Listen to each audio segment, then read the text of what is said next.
అబ్బా ఎంత దూరం పోవారు నాయన. నా మాట నా కాలుతో నొప్పులు తెంగుతున్నాక ఏడ ఎత్తుకేద్దా దాన్ని నేను. అమ్మా సరేలే పొద్దు కూడా పోయినట్టు కానీ రెండుసేపు పునుకుందాం ఏడా నిద్రపోదాం.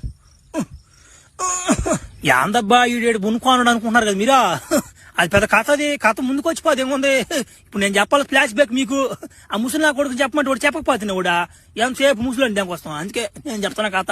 సరేగాని ఒరే సబ్స్క్రైబ్ చేయండి ఆయన చూస్తుండే కానీ మీరా మాట సబ్స్క్రైబ్ చేస్తా మూల బాధ తెంగండి నన్ను ఉంటాం కదా.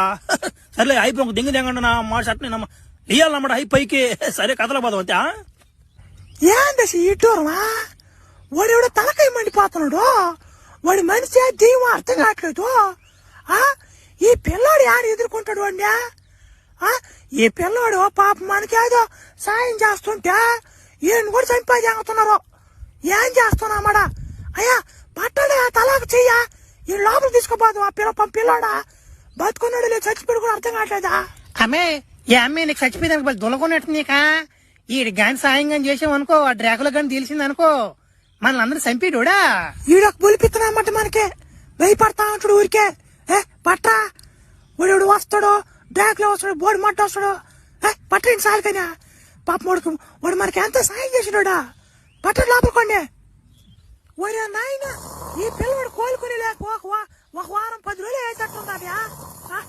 వాడు నాయన సరేలే అయ్యా మన పాండ్యా పిల్లవాడు గాలి తోతుందా. ప్రభు మన దగ్గర డబ్బులు లేవు కదా ప్రభు. మరి వాడికి లోన్ తెచ్చాను 50 లక్షలు తీస్తానని చెప్పావు కదా.